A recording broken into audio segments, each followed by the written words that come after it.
So we are at Lakeview Cemetery in Cleveland, Ohio, and it's a gorgeous cemetery, as far as cemeteries go, of course. It has several very famous people buried here, and so lots and lots of people come by. We just happened to read about it in a magazine and thought it was neat that we had stopped by Eliot Ness's house in Chicago and thought it would be only fitting to come by his grave here in Cleveland, because after he helped take down Al Capone, he was actually the safety director here in Cleveland before he died of a heart attack. So him, his wife, and his son are all buried here. So this is the grave of Cleveland Indians shortstop Ray Chapman. He is apparently the only major league player to have died during a major league game.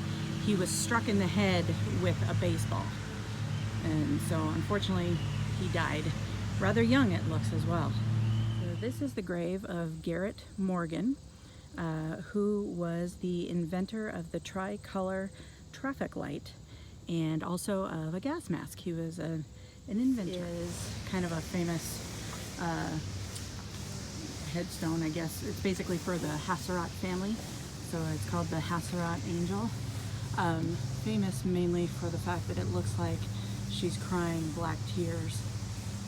So just thought we'd come and check that out while we were here.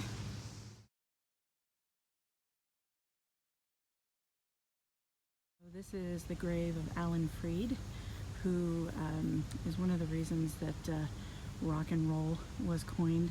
He was the first one to coin it, I believe, in 1951.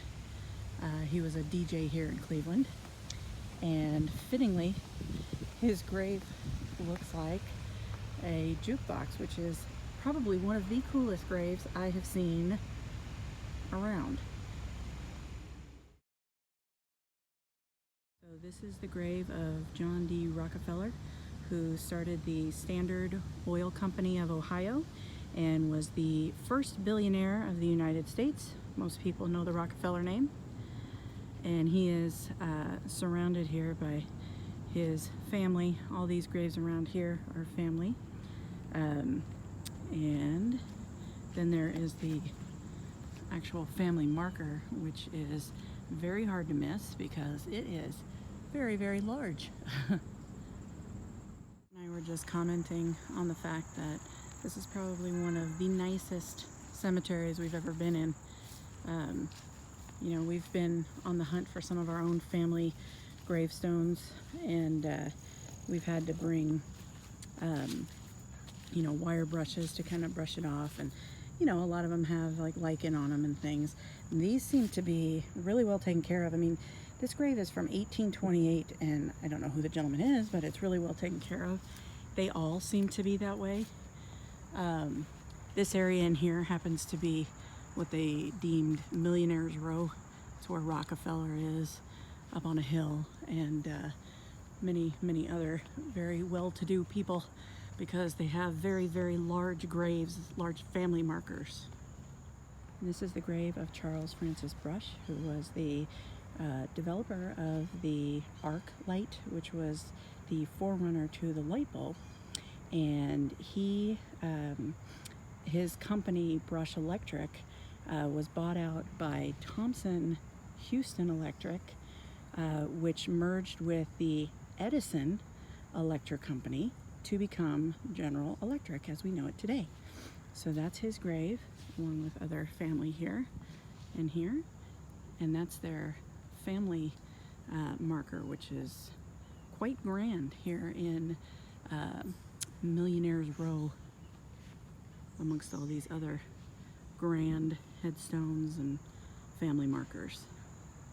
We are at the James Garfield Memorial and Burial Place. There is a bunch of scaffolding around because they're rehabbing this building, but there are 20 steps up here because he was the 20th president. Let's go inside and take a look.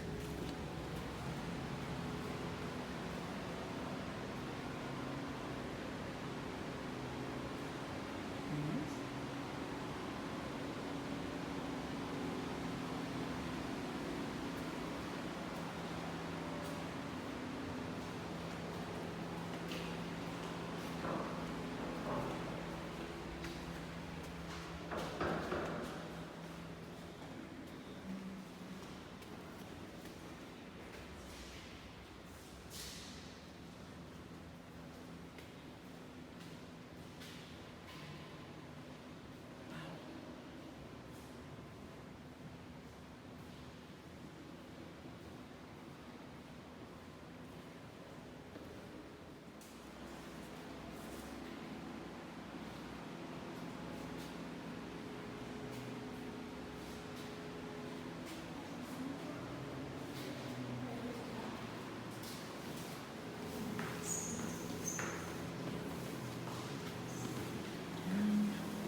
So each one of those was hand cut and placed in the Tiffany, placed together in the Tiffany studios. In New York. Wow. Each little piece of glass. And then they took them apart in larger sections, big panels. Brought those panels here and barges in the Erie Canal, and we assembled them here in the chapel. Wow. The side you're looking at right now is the Old Testament side, Okay. focusing on Hebrew scripture. And then this side would be The New the New Testament. Okay. Focusing on Christian scripture. Wow.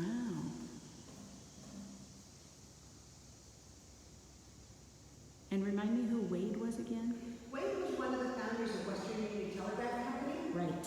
He was also one of the founders of the cemetery, and he was our Cemetery Association first president from 1869 till his death in 1890. Wow. It's beautiful in here.